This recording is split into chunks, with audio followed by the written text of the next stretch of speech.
Hi guys, a couple of quick tips on vendor management. And really this is about making sure you're applying these in a way that's going to make a big difference. And the first one, quite simply, is no price protection. Too many agents I'm noticing are protecting the owners from price. This would be like a newsreader saying, I'm not going to read the news. This would be like a doctor saying, I'm looking at the x-ray, it doesn't look pretty, but I'm not going to tell you about it. You can walk limping out. No. You've literally got to be in that mode of literally sharing it. One of the great things I'd recommend you do once or twice, not on a consistent basis, is to watch the news. And notice how a newsreader talks through a crisis happening somewhere around the world, some disaster that has occurred, and notice their energy, notice how they're delivering that. You need to be in that mode when you're delivering buyer feedback, and hopefully in your campaign strategy meeting, you set it up, how would you like me to give you feedback? The good, the bad, the ugly? Do you want me to sugarcoat the feedback or say what the market's really saying about your property, what buyers are really saying? Most owners at that point in time are going to say, yeah, I want to know what the market's really saying. So one of the standards within RER Network is that all communication during the marketing of a property to a vendor is proactive. Now, it doesn't mean if they call you, you don't return their call, but you want to be in a mode of proactive, not reactive. The reason for that, guys, is you can be heading into a meeting, you can be about to jump into something and the vendor calls you out of the blue. You won't sound intelligent, you won't be able to help them anywhere near as effectively. If you're in proactive mode, you've got their file open, you know exactly what is in the zone for that particular conversation. The next point, obviously, is the weekly strategy meeting. And the weekly strategy meeting is literally about how do we align this? How do we put this in place? What is the next step in the process?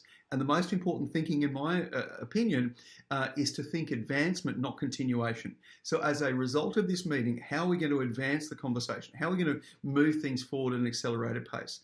And just back to the campaign strategy meeting. I think it is right now the most important meeting to set up the entire campaign. It is a huge, massive pre-frame, guys, of what could go and what may not go on in the campaign. So you want to cover all the scenarios in a proactive way, and then we can start to roll it through. We're going to know after week 1, we're going to know after week 2 as to how the campaign's going. Here's what good numbers look like at an open home. After the first open home, if we've had this kind of interest, then we know. We're going to actually have 5 buyers who are at a price point from, let's say their property is 1.5 mil, we're going to have buyers come through who've got a budget from 1.4 to 1.7 mil. Why? Because we want to get feedback from the buyers. They're the most educated what's happening in the marketplace right now.